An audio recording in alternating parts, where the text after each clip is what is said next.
draining the fuel back from the ferry tank, the turtle pack. Very nice stream.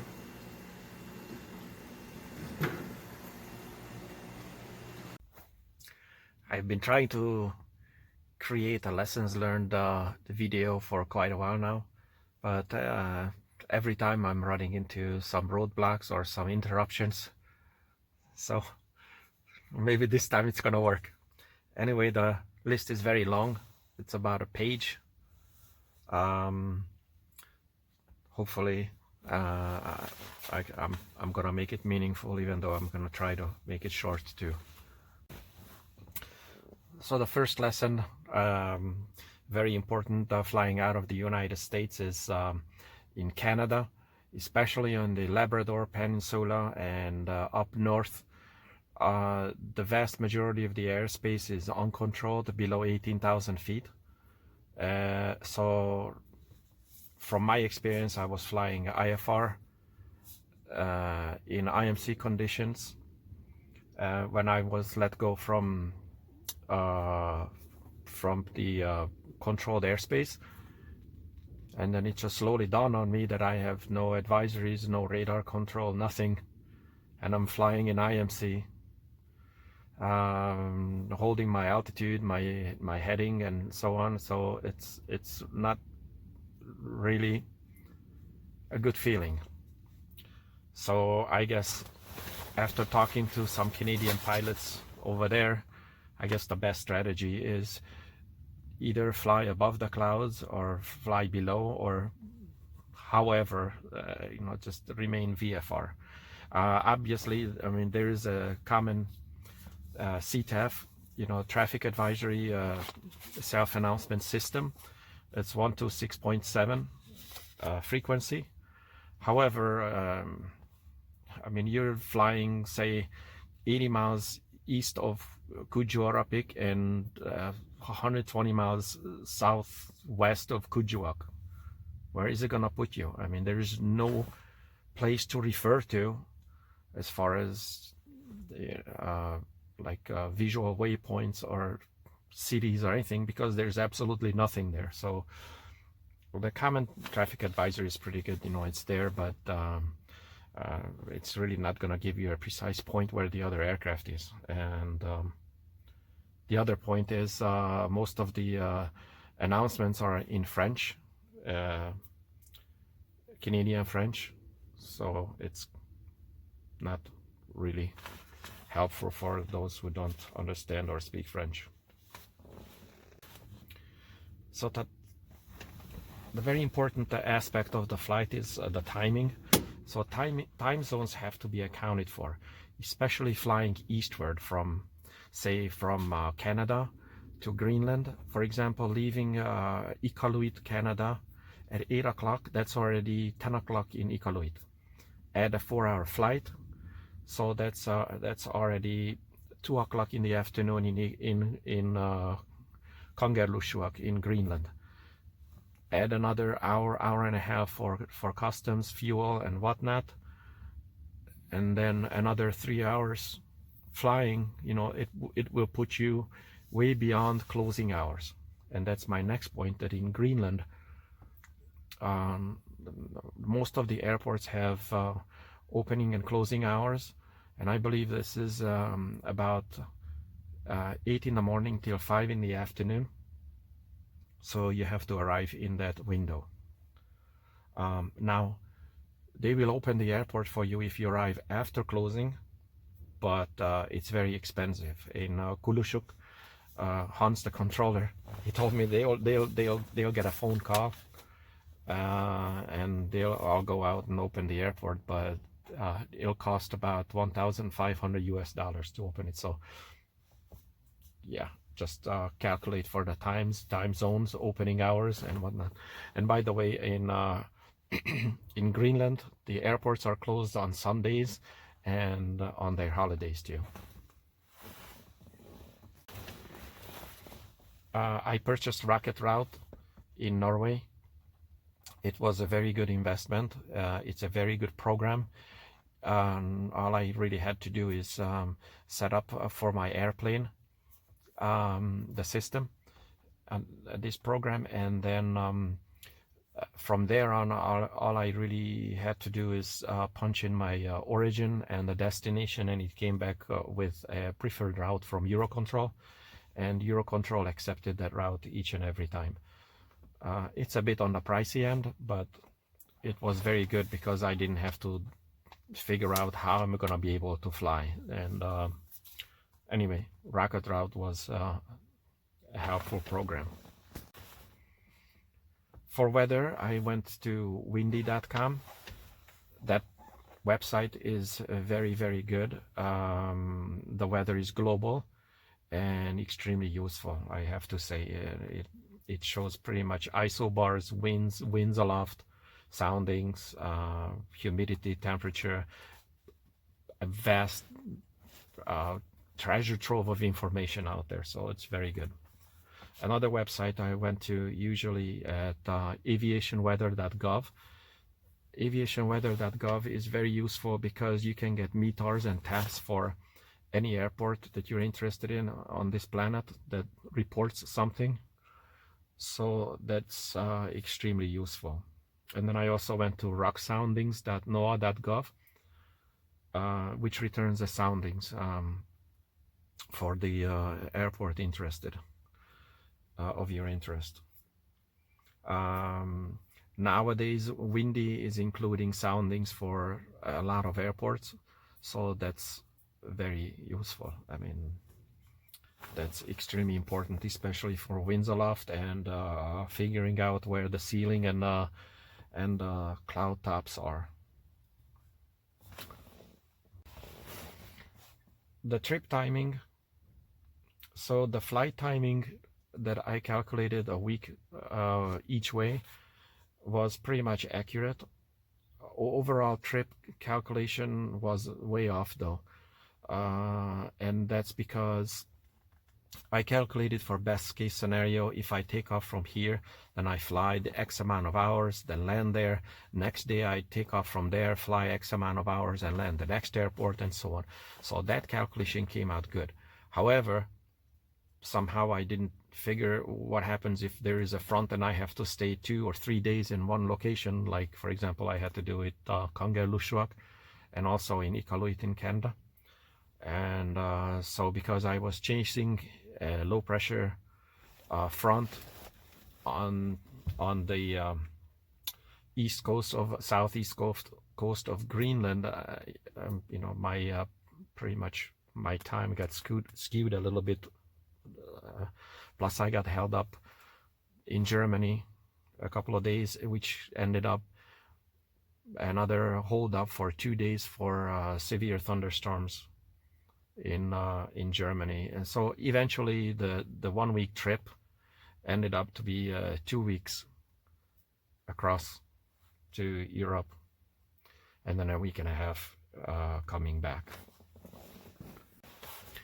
For fuel, the best advice I can give is whenever you land, everybody knows you just landed, you're there.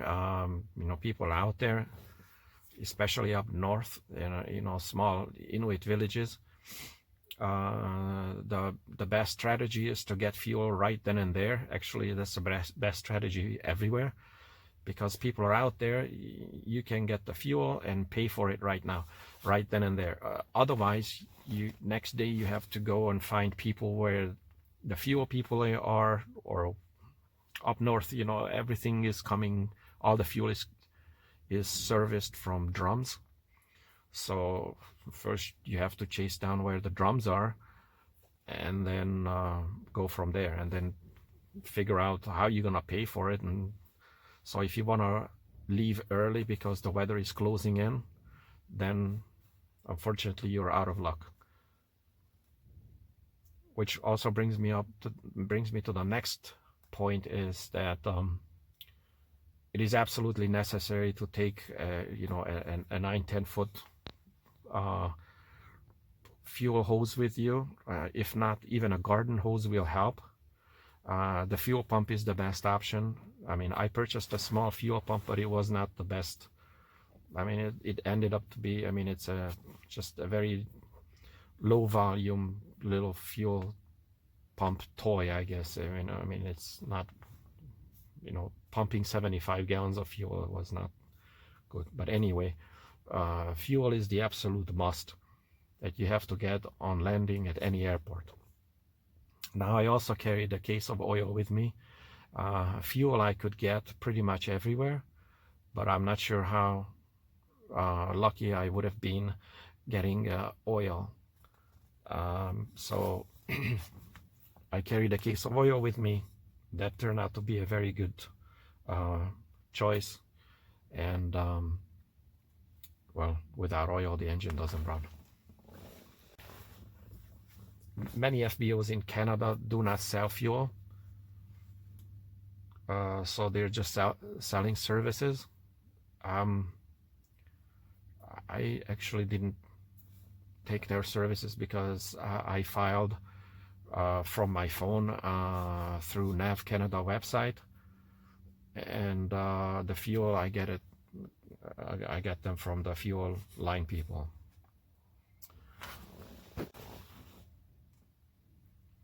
The fuel line people, in simple terms, they're worth gold. They are local people. They're very helpful. They are very helpful finding a hotel, transportation, and everything.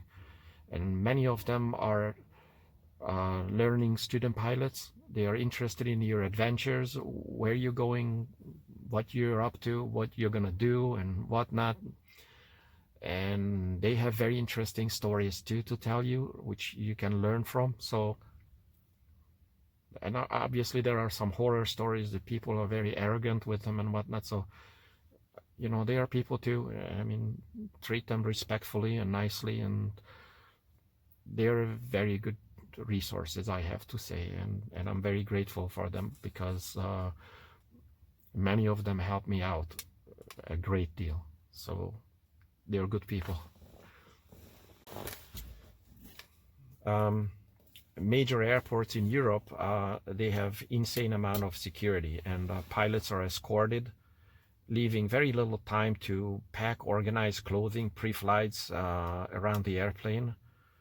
And so I prepared a small package, a small bag for myself, instead of carrying the big duffel bag everywhere with me, just in case when I am rushed, the customs are waiting for me, and whatever, it's you don't really have time to start packing in the airplane. So it's very important to get organized and have at least a couple of days of clothing, your necessities and everything in a small bag to grab and go.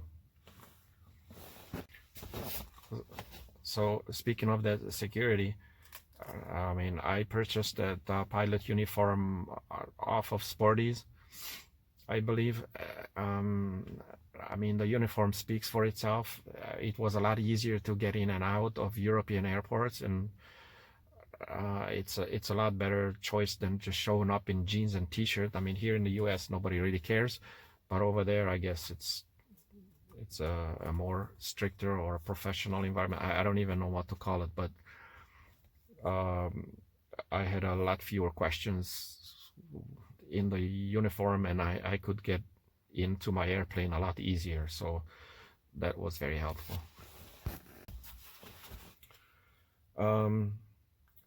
Kulusuk is the only airport on the east coast of Greenland. That airport, I would have to say that before you go, especially on an IFR flight, you have to study the approaches, and you have to memorize as much as you can off the approaches. So that airport is on an island, and approaching from the from the west, you get an easier time to get into the airport. But if you're flying in from the east, either you have to do a really, really sharp descent, pretty much a drop in, or quite a narrow and dangerous S-turn to get into the airport. The end of the runway, there is a very small straight, Obviously, it's on an island, and then right next to the strait, the other side is a big mountain. So if there's low IFR and you don't see what's in the clouds, anyway, it's a very dangerous airport. I talked to geez, I forgot his name. A Greenland search and rescue pilot in Kulusuk, and he showed me pictures of pilots that they have to find. So that's not pretty. If you can, wait for a VFR weather to get in and out of Kulusuk.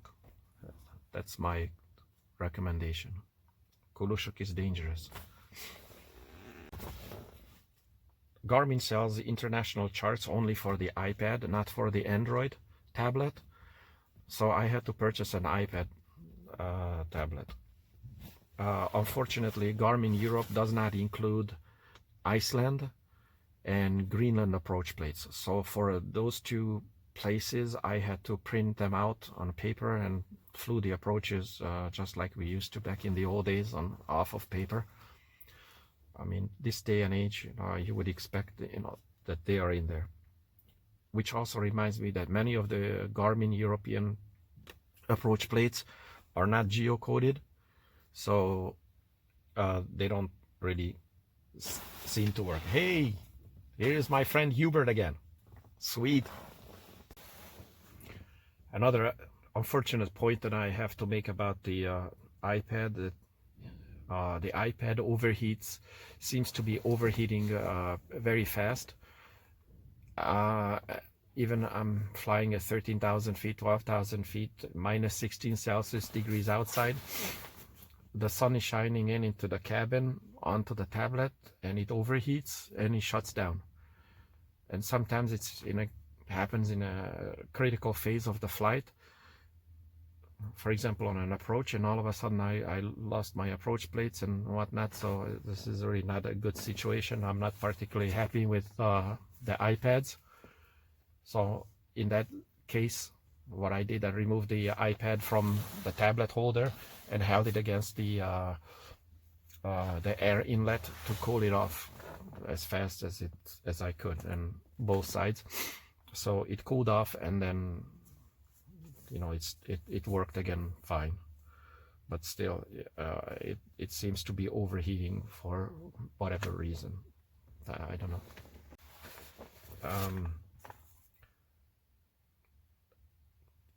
Eating carbohydrates and like bananas, apples, and whatnot, those are very good snacks. Plus, they kind of lessens the need to go to the bathroom, which is a curiosity question people ask me on long trip. What do I do? Well, the answer is really nothing.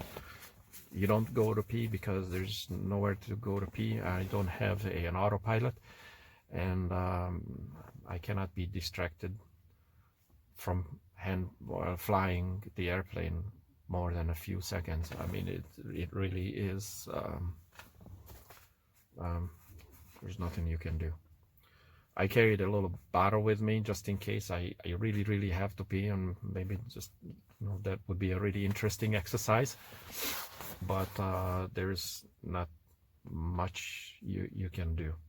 I think Sporties are selling some funnels for ladies, but that's how much peeing goes. What I did is not really the healthiest thing to do. I dehydrated myself, so the day when I was flying, from getting up to actual flying, I didn't drink or eat anything, so I got dehydrated. Plus, the higher elevation you go, the drier the air is, and then so you get dehydrated pretty fast. Not healthy, but at least I didn't have to pee.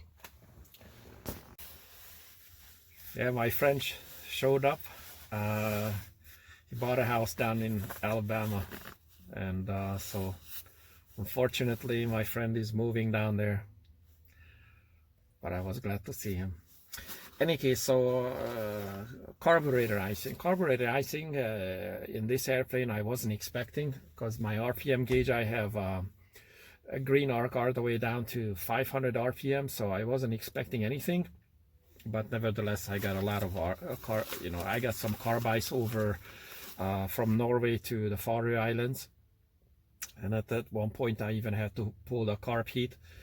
But after about 15 minutes, I got all my power back. So that was just lessons that was a little surprise to me, at least on this airplane. I wasn't expecting carb ice.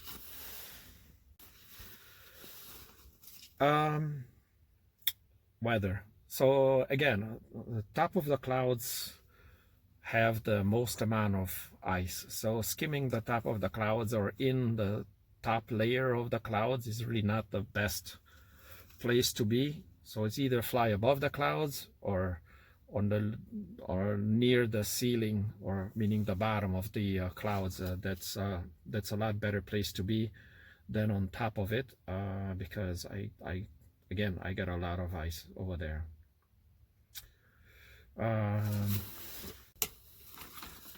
Yeah, so I had a bottle of water, flares, a mirror, knife, rope, lighter, and a small metal cup. That's pretty much it. I mean, fuel is plentiful from the tanks, just in case I need to make a fire. If I have to go land somewhere, pocket fishing gear. These are lightweight stuff, but potentially could save life. So I carried that with me. I didn't have much luck with Germany. I'll be honest with you. I'll avoid Germany if I ever fly in Europe again. I did not have good luck there. So the rules and regulations over there seem to be above and beyond the reason, and everything requires an investigation, and so that to me is just doesn't fly too well. That military style life, that's not. So I don't think I'm gonna fly there. But I mean, they are nice people, but the authorities, I wasn't impressed. So the final point that I want to make, that pilots are excellent resources. They're very nice people. They're always very helpful, especially to another fellow pilot. They were very helpful in Norway. They helped me fuel the airplane because the fuel pump was displaying on Norwegian, so I don't understand any Norwegian. In Kulusuk, Martin, a Canadian pilot, helped me out with charts and explaining the Canadian ways of flying up north, especially in the coastal areas. Is very nice pilot, and as I said, pretty much all over the place they're very, very helpful, good people. Good news is that Koblenz Customs returned the entire amount of the import tax, and I got all my money back. Unfortunately, the dollar lost value against the euro, so I lost quite a bit of money. Plus, that amount is set on my credit card for about 4 months. So combined altogether, I lost about $1,200, $1,300 on this Koblenz Customs ignorance. Or they just wanted to screw me for whatever reason, I have no idea. I mean, I kept pressure on them because this was, the charges were that I imported the aircraft into the country, and I landed in Mainz-Finten instead of another airport, so that I can avoid the customs charges, the import taxes. Well, I mean, this is my personal transportation. I told them a million times. And I didn't import anything. They sent me documents left and right. You know, how they have to treat goods brought into the country and everything. But I told them there was no goods involved whatsoever. This is my personal transportation I travel the world around with. So, but it took them, interestingly, it took them 4 months to return my money, yet they were out the next day when they needed the money. So I'm not sure I'm gonna fly to Germany ever on my own airplane if I ever. I don't have to. Especially not to mine. I don't know. Was not a good experience, quite frankly. Let's see. The Faroe Islands, I missed customs too. They forgot to take me through customs. And the next day I was returning to the airport. One of the guys was telling me that, hey, we forgot to take you through customs yesterday, so we need to go to the customs guy. But don't worry, you know, he's a nice guy. Okay. Yeah. So we went and talked to the customs guys. I have to fill out the form. The form was only my name, address, and phone number. Then he wished me a good day, a good flight, a warm handshake. Have a nice day. That was it. Compared to Mainz Finten, when they criminalize people for whatever reason. I don't know. That was not a great experience, quite frankly. Anyway, thinking about the next adventure. I have some ideas. Since I got back from the European trip, I've been trying to test this out because I really wanted to record all kinds of ETC and everything overseas. Unfortunately, it didn't work. And for the past 3 months, I've been trying to figure this out. I thought it has to do with attenuation or something, vibration, whatever. I did all kinds of stuff with this cable, but it still didn't work. So hopefully it's working right now without the charging power cable attached to it. So we'll see. Yeah. Now we switch from the Korean cable to the Chinese cable, or from the Chinese cable to the Korean cable. Oh wait, Korean phone? Maybe the Korean phone doesn't like the Chinese cable. Yeah, that could be. They don't like each other. They're strange people down there anyhow. Dear God. Now we try to record something right now here, so I'm just talking normally, you know. Now we playing around here. Where's the squelch here on this one? Yeah. So this is the pilot squelch. Okay. Okay, right now. 1, 2, 3, 4, 5, 6, 7. No, that's mine only. Oh, yours only. Okay. Okay. Oh, here's a co-pilot here. Yeah, that's yours. So this is this is my volume. It's like blasting all the way down. Oh. Okay, now you play with yours. Oh, I got it now, and it's going down, and I'll go down with the volume. I don't hear anything, and I'll go way up with the volume. What is the last one? Squelch? Yeah, the squelch. Oh, squelch is here. Now it's activated. Let's see if this works better now.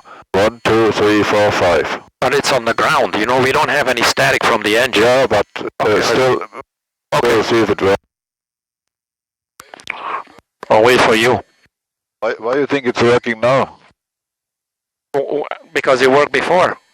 If it doesn't, so remember, nothing is working. But you don't have the power cable in, so it doesn't matter. Okay. You know, he uses. Okay, so the bad part is now I gotta start the engine with all the avionics on. Okay. So let's ready? see, yeah. What are you looking at me like this? I'm sorry. Don't I you me? All right, let's see. So let's talk while it's starting. Starting And you better start. Come on, baby. Right on. Everything is working. Now it better working. Okay, so now we're gonna 1000 RPM. Well, let's see, 1000 RPM. I hope it's working already. We talking right now. And now we're gonna go flying. Yeah, we go fly again. Okay, now here we go, take off. 1500 1500 RPM.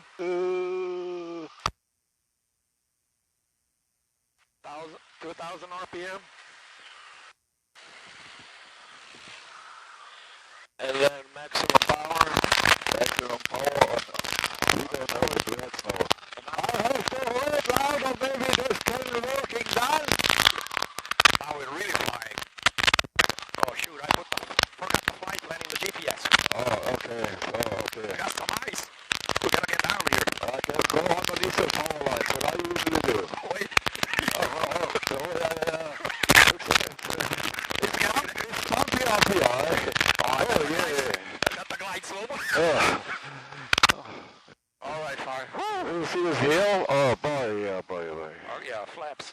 Okay, got it. Flaps. Flaps down. Flaps up. Okay, cool. Okay, land now. We landed.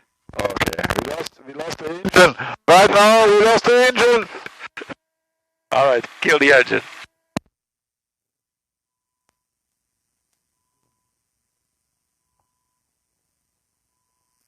The Hanover maneuver. I parked the airplane facing the fuel pump in Hanover, and the security guy came over really fast, saying that it's a very, very dangerous situation, and it's so dangerous that he has to write me up because it's terribly dangerous. So he wrote me up, wanted my pilot's license, took a picture, took all the information and whatever, because it was a dangerous situation facing the fuel pump. Unfortunately, he doesn't understand or know that pretty much everywhere else in the world, when a fuel truck pulls up to the airplane, it pulls right in front of the airplane. So the hoses that the fuel person has to pull out is equal length for both wings. Poor guy. So I should have, I guess, according to Hanover or whatever, I mean, maybe that's Germany or Europe, I don't know. According to them, maybe I should have, well, not maybe, I definitely should have parked parallel, parallel to the pump, not, facing it like. Luckily, I have some pictures, in case they ever make an issue out of it, how they fill up my fuel in Greenland and Iceland and everywhere else.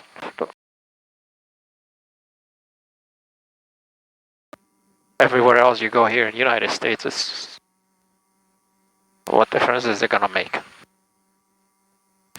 So I had the tow bar under the front wheel. I pulled out the tow bar and moved the airplane 90 degrees, and then I was hoping that's gonna be the end of it, but the next day he took pictures of my pilot's license. He wanted my medical and everything. And anyway, eventually he forgot the medical. But I guess you're not supposed to park or fuel that way because it's dangerous. So I just call it a Hanover maneuver when I park like that in front of the fuel pump. But that's what it makes sense, right? I mean, if you park in front of it, there's a pump in the airplane. The fuel line for both wings is equal distance. Otherwise, the guy has to walk across in front of the propeller and everything with a long fuel hose. Or maybe, you know, the fuel hose is gonna get hung up on my front wheel, on the wheel pants, and it's gonna rip it off. So then what? Who's responsible for that, right? You know, it's illogical, in my opinion, but to fuel that way. Anyway, I'm pretty happy I figured it out. This cable is working on the phone, it's recording everything. If there is no power cable attached to it.